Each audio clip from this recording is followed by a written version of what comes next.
Okay, now we're going to fit the base of our bag to our front and back panels.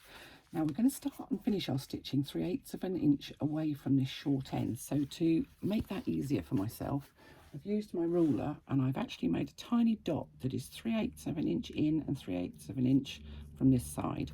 I've done that in all four corners. So what I'm going to do is I'm going to lay my base panel right sides together along the bottom edge of either my front or my back panel. It doesn't matter really. You can do this either way. It makes no difference at all.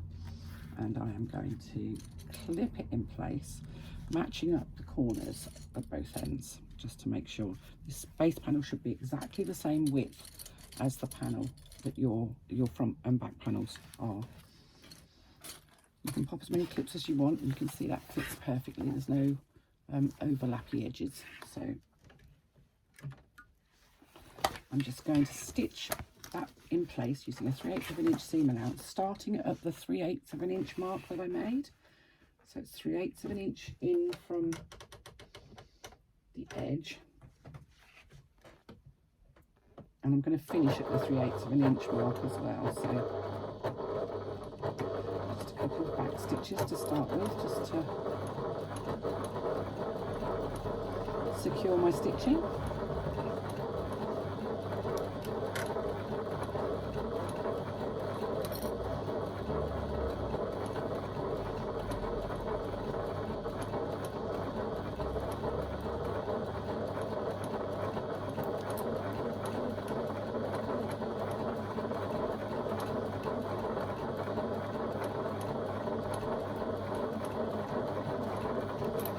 All the way along the bottom.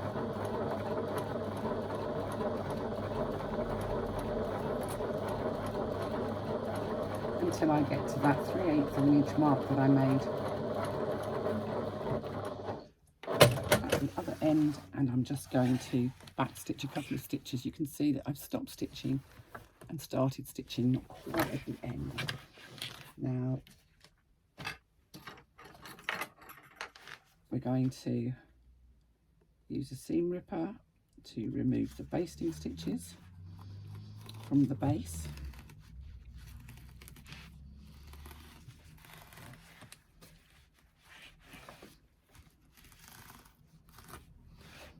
And from the bottom edge of the exterior panel, whether that's the back or the front, whichever one you're doing first. You're going to do both of them, so it doesn't really matter. Just removing the basting stitches only along the bottom edge.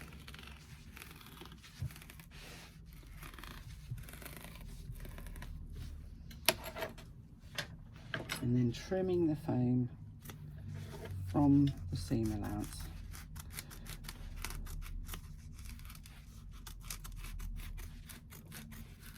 On both sides.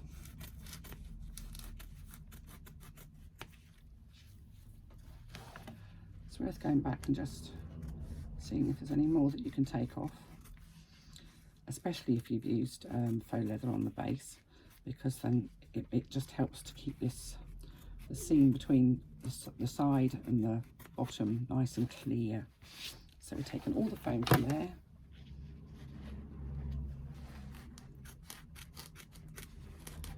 And all the foam from the seam allowance on the base.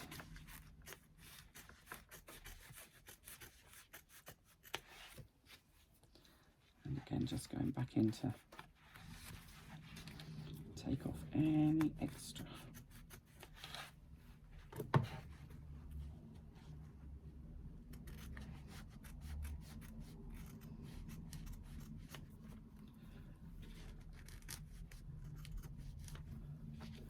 And there we go.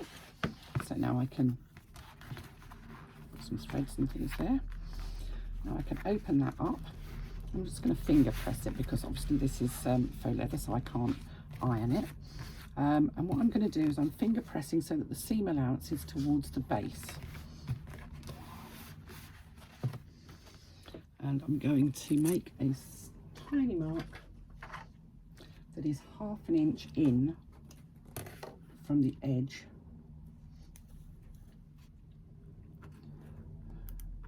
That's a whole inch, not 1/2 an inch. Come on, Christine.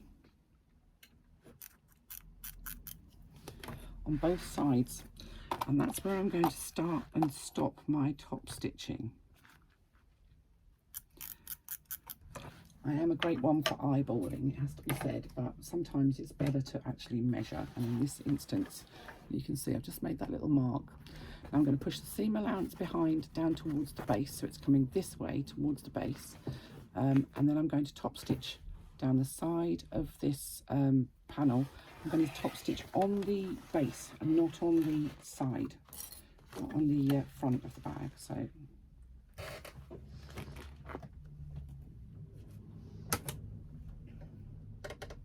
let's just get some long threads so that I can bury my threads there.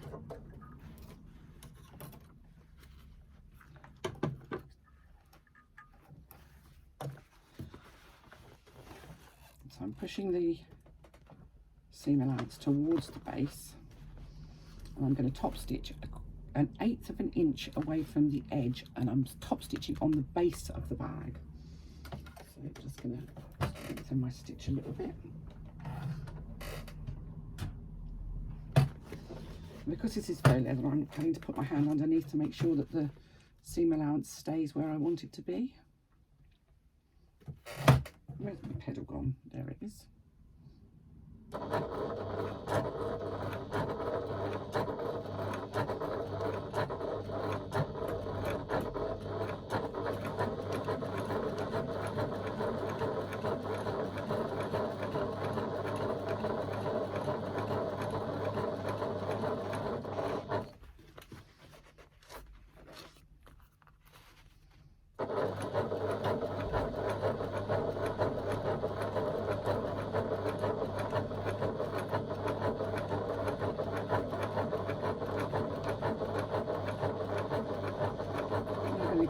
All the way across until I get to the 1/2 inch mark on the other end of the base.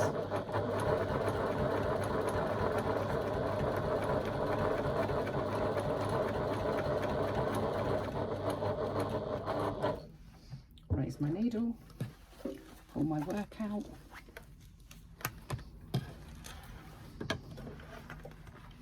Long threads.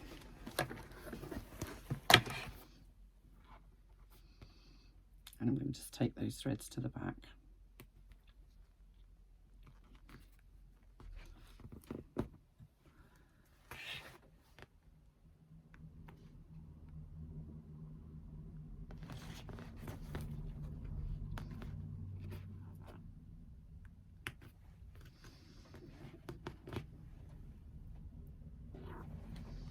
And I'll tie those off in a minute. So that's a line of top stitching that just comes down on the base and holds the seam allowance towards the base of the bag. That will give you a really nice sharp corner sort of edge on the bottom of your bag. So you can see it just sits beautifully. You don't get that kind of roll that you get with some things.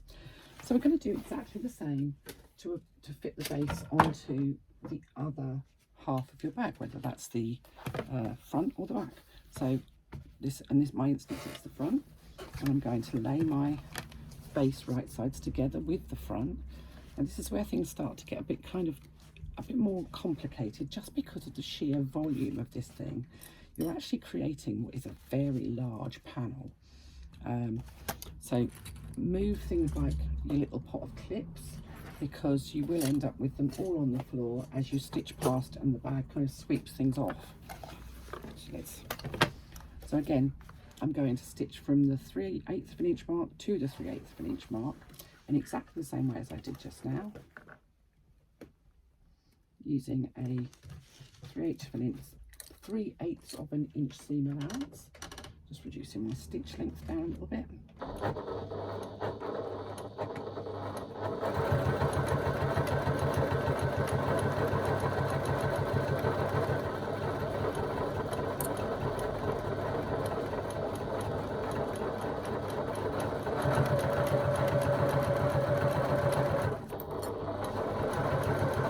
Starting and stopping at those 3/8 of an inch marks that I made earlier. Back stitching a few stitches just to secure my stitching, and in exactly the same way as you did on the other side, we're just going to remove the basting stitches and the foam from both the base and either the back or the front, whichever you've just sewn on. So you're going to be sewing both on, so it doesn't really matter which one you do first. I don't think it's any easier one way or the other. So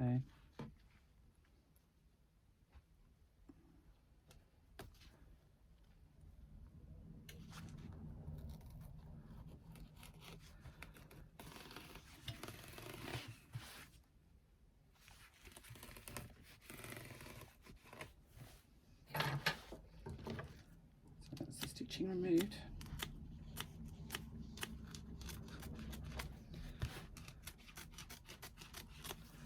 Foam removed. It's kind of very, very repetitive.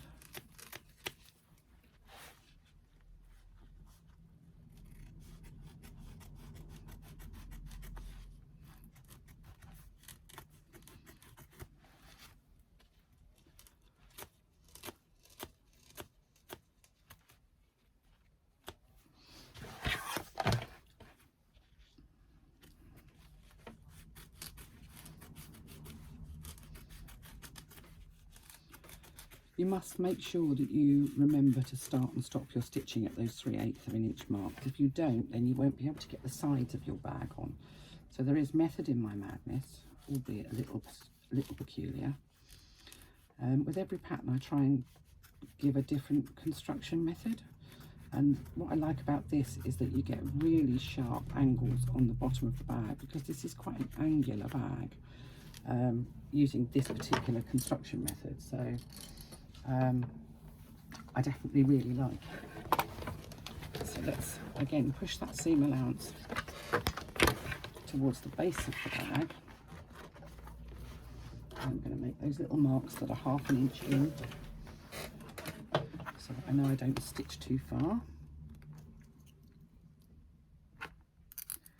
because that's where my top stitching needs to start and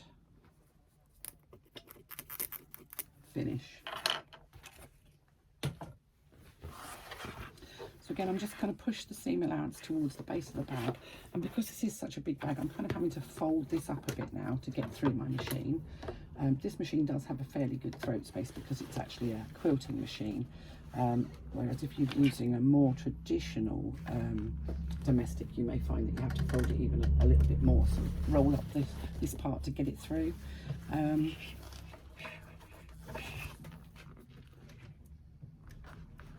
So let's just, long threads, Christine, come on.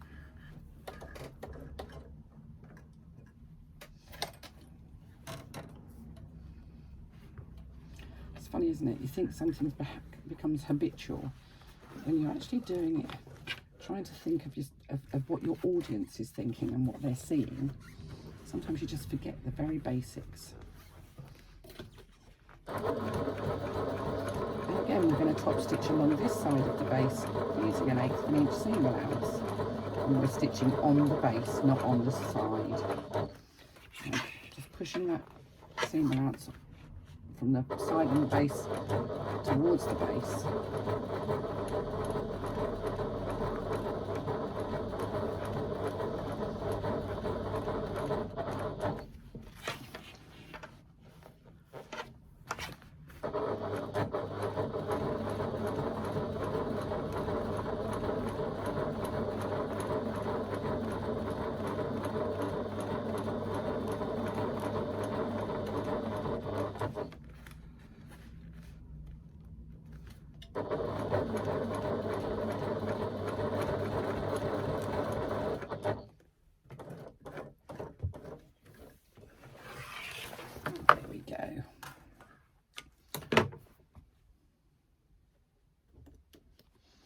And again, pushing the stitching through from the front to the back.